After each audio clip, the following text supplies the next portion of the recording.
ओम नमो भगवते वासुदेवाय नमः।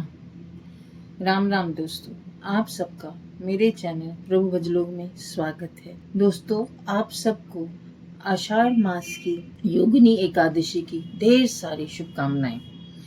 एकादशी की तिथि भगवान विष्णु और माता लक्ष्मी को समर्पित है। एकादशी के दिन भगवान विष्णु और मां लक्ष्मी की पूजा करने से सभी परेशानियां, रोग और खामियां दूर होते हैं और मनोकामनाएं जल्दी पूरी होती हैं। आषाढ़ मास की पहली एकादशी को योगिनी एकादशी कहा जाता है। योगिनी एकादशी के दिन व्रत करने से मनुष्य को पृथ्वी पर सभी प्रकार के सुखों की प्राप्ति होती है। यदि वह इस दिन दान करता है तो उसे 88,000 ब्राह्मणों को भोजन कराने के बराबर का फल प्राप्त होता है। आइए दोस्तों, जानते हैं योगिनी एकादशी कब और इस दिन क्या शुभ संयोग बन रहा है। आषाढ़ मास के कृष्ण पक्ष की एकादशी को योगिनी एकादशी कहा जाता है। योगिनी एकादशी व्रत इस साल 2 जुलाई को मनाया जाएगा। वैसे तो ये एकादशी सभी के लिए विशेष है, लेकिन ये एकादशी रोगियों के लिए बहुत शुभ मानी जाती है, क्योंकि इस एकादशी का व्रत और भगवान विष्णु की पूजा करने से शुभ फल की प्राप्ति होती है। इस साल योगिनी एकादशी के दिन विशेष योग बनेगा। योगिनी एकादशी के दिन धृति और शूल योग के साथ साथ कृत्तिका नक्षत्र भी मौजूद रहेगा, जो इस दिन को और भी शुभ बनाता है। इसलिए योगिनी एकादशी के दिन व्रत रखें और भगवान विष्णु की पूजा करनी चाहिए। योगिनी एकादशी तिथि 1 जुलाई को सुबह 10:12 बजे शुरू होगी और इसका समापन अगले दिन 2 जुलाई को सुबह 9:23 पर होगा। उदया तिथि के उपलक्ष्य में एकादशी व्रत 2 जुलाई को ही रखा जाएगा।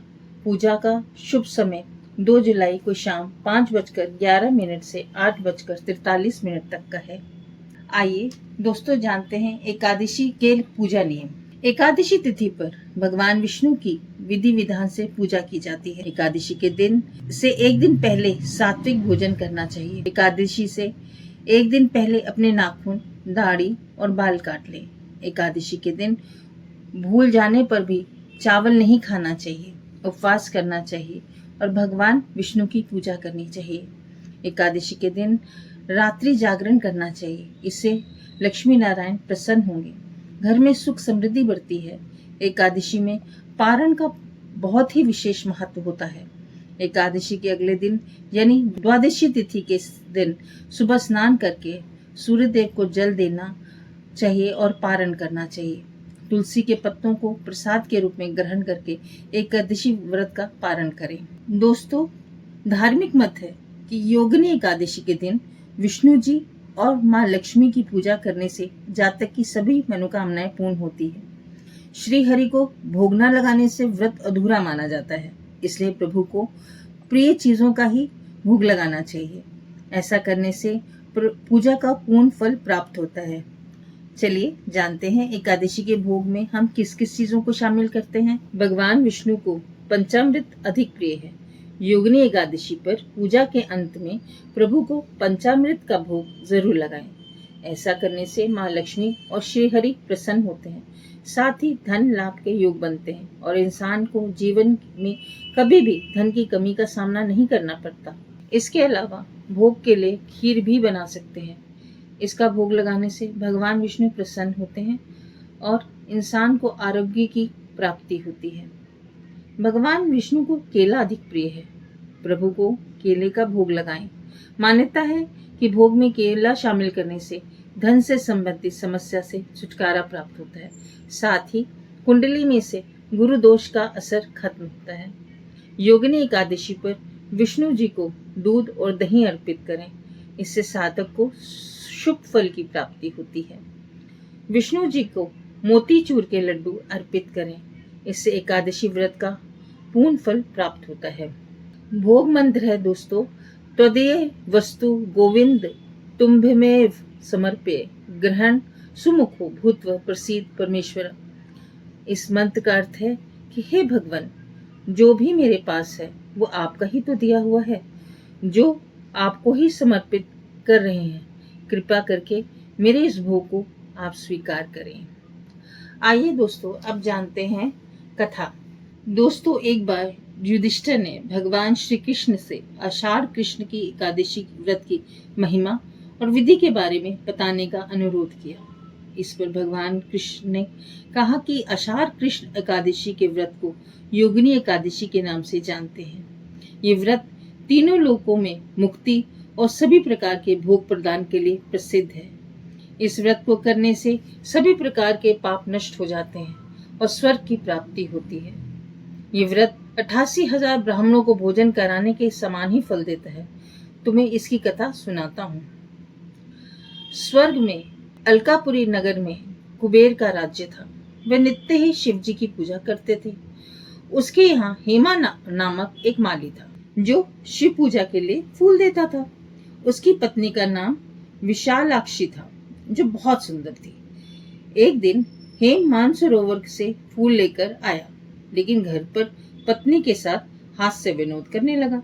दूसरी ओर राजा कुबेर उसके फूल लेकर आने की प्रतीक्षा करता रहा। काफी समय व्यतीत होने के बाद भी जब हेम फूल लेकर नहीं आया तो राजा ने अपने सेवकों को उसके घर भेजा ताकि वे पता लगा सकें कि माली शिव पूजा के लिए फूल क्यों नहीं लाया। सेवक उसके घर पर गए। वहां से लौटकर राजा को बताया वह पापी और कामी पत्नी के साथ हास्य विनोद कर रहा है। ये सुनकर राजा क्रोधित हो गया। उसने गुस्से में चिल्लाकर कहा कि माली को दरबार में हाजिर किया जाए। आदेश पर माली हेम डरता कांपता हुआ राजा के समक्ष आया। उसे देखकर कुबेर और क्रोधित हो गए। उसने कहा, तूने शिव पूजा के लिए फूल नहीं लाया, तूने शिव जी का अपमान किया। राजा ने उसे श्राप दिया कि वह अपनी पत्नी के अलगाव का दुख सहेगा और पृथ्वी लोक पर कोढ़ी होगा। श्राप के प्रभाव से हेम स्वर्ग में से पृथ्वी पर गिर पड़ा। उसे कोढ़ हो गया। उसकी पत्नी पता नहीं कहाँ गायब हो गई। पृथ्वी पर हेम अनेक कष्ट सहन करने लगा। जंगलों में अन्न और जल के लिए भटकता रहता।